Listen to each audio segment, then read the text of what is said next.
The iPhone 17 Pro Max has a problem, and it's not Samsung, Google, or any other Android rival. It's Apple's own iPhone 17.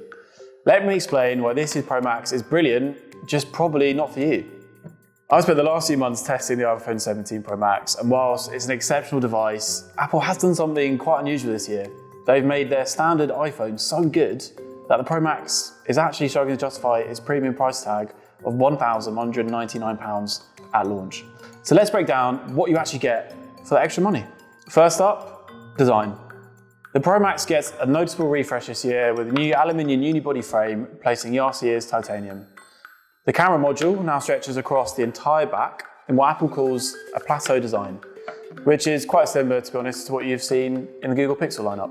So you've got 3 color options. This series' hero color was the cosmic orange, accompanied by deep blue and silver.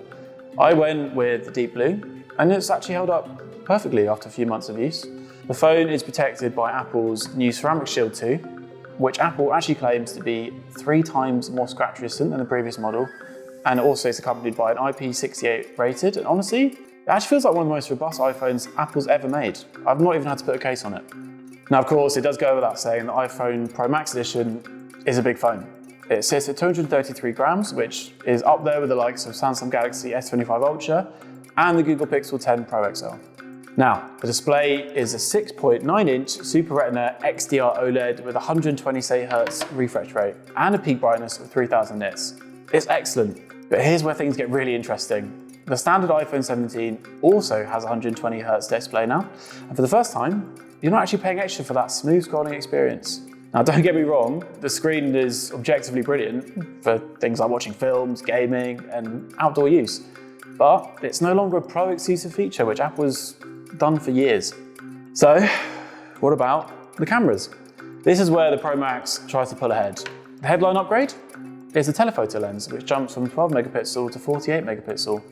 That's huge for detail, especially in low light settings and when really zoomed in. However, Apple has reduced the optical zoom from 5 times to 4 times, which the high resolution helps to make up for, but if you need serious zoom, I would recommend looking at something like the Samsung Galaxy S25 Ultra, which has 5 times optical zoom and a 200 megapixel main sensor, or the Google Pixel 10 Pro with 100 times digital zoom, which both could be better options, to be honest.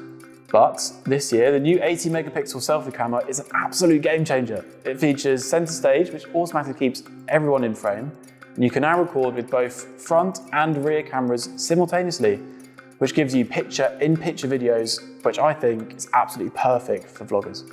Performance is where the Pro Max genuinely excels. The A19 Pro chip with 12GB of RAM handled everything I threw at it. I played F1 Clash for over an hour, edited videos with AI tools, and made pretty lengthy FaceTime calls with family and friends, and had absolutely no slowdown. Apple's even added a tiny vapor chamber this year to keep the iPhone cool under heavy lows, which is a first, and actually made a real difference when I was using it, especially when I was doing super intensive tasks. Battery life is genuinely impressive. Apple claims up to 39 hours of video playback, and on low usage, often went a couple of days without even having to charge the device, which was absolutely mind-blowing for anyone who's used previous models. Even streaming video on 5G only drained about 5% every 40 minutes, and charging's faster too. With a 40-watt adapter, you'll hit 50% in just 20 minutes, and full charge about 55 minutes wired, or 75 minutes via a MagSafe charger. Now, some Android phones charge faster, but when your battery lasts this long, you won't mind waiting. So, at launch, the Pro Max runs iOS 26, which brings the biggest visual refresh since iOS 7. Apple's new liquid glass design gives everything a softer and more fluid look. And the new Apple Intelligence features include live translation for real-time conversations, and also you get improved visual intelligence that can do really cool things such as identify objects from photos, provide real-time feedback and information. The Photo app, well, that also gets a smarter upgrade as well. Alongside, you'll get at least 5 years of updates, although Google and Samsung now promise 7 as standard on each launch. So, here's my verdict of the iPhone 17 Pro Max. Now, it's an absolutely exceptional phone, there's absolutely no doubt in that, but it's no longer the obvious choice for most people. Apple has made the standard iPhone 17 so capable that it covers what 95% of users actually need. So I still think the Pro Max earns its place for people like creators, heavy users, and anyone who needs Apple's absolute top camera system, and of course, stellar long battery life. But for everyone else, just save your money. The iPhone 17 offers almost exactly the same that people love in the Pro lineup, but it doesn't have that hefty Pro price tag. For me, it's absolutely the real standout in Apple's 2025 lineup. Do you have any other iPhone questions or comments about the 17 Pro Max? Make sure to share them down below, or just visit uswitch.com for more information.